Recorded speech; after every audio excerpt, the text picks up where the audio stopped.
morning, everyone. We're going to be learning about Nikola Tesla in My Inventions, the autobiography of Nikola Tesla.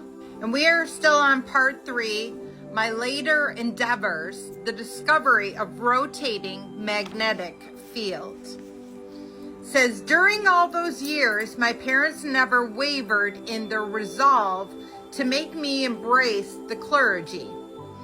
I didn't know that, so they wanted him to become a priest. The mere thought of which filled me with dread. I had become intensely interested in electricity under stimulating influence of my professors of physics, who was an ingenious man, often demonstrated the principles by apparatus of his own invention.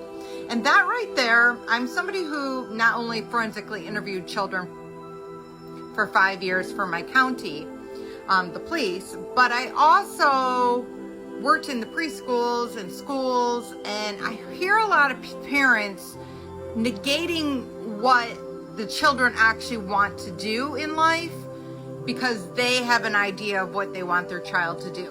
And just think, if Nikola Tesla would have listened, what we would have lost out on. That he's an ingenious, aspect of all electrical that we have. So go with your gut, go with your heart, let go and let God lead. And this is hard for parents, but you really have to trust that the children that are being born and that are coming here are not being born as a new soul. They are being born as a very wise elder soul. They know their mission here on earth, and they know exactly what they need to do. And we need to allow them to have that time and space to grow into what exactly they need to grow into. It says, among these, I recall the device in the shape of freely rotatable bulb and tinfoil coating, which was made to spin rapidly when connected to a static machine. It is feeling I experienced in witnessing the exhibition of these mysterious phenomena. Every impression produced 1,000 echoes in my mind. I wanted to know more of this wonderful force. I longed for experiment and investigation and resigned myself to inevitable with an aching heart.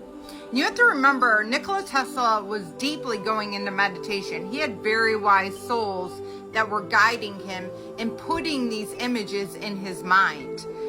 Every image that he came up with, that is like what he would do, is he would put it in his mind to see, does it make sense? And he was conversing with these higher souls that were helping him to come up with all this.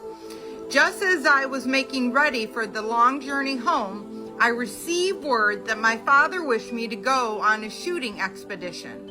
It was a strange request, as he had always been strenuously opposed to this kind of sport. But a few days later, I learned that the cholera was raging in the district, and taking advantage of an opportunity, I returned to Gospic in disregard of my parents' wishes.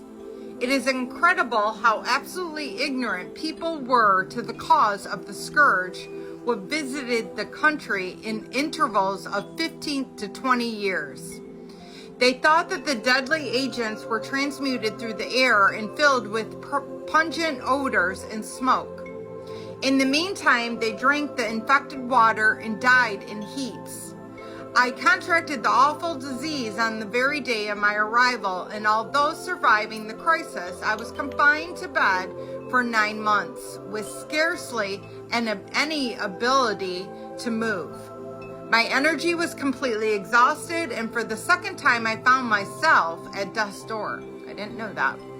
In one of the sinking spells, which was thought to be the last, my father rushed into the room. I still see his pallid face as he tried to cheer me in tones belying his assurance.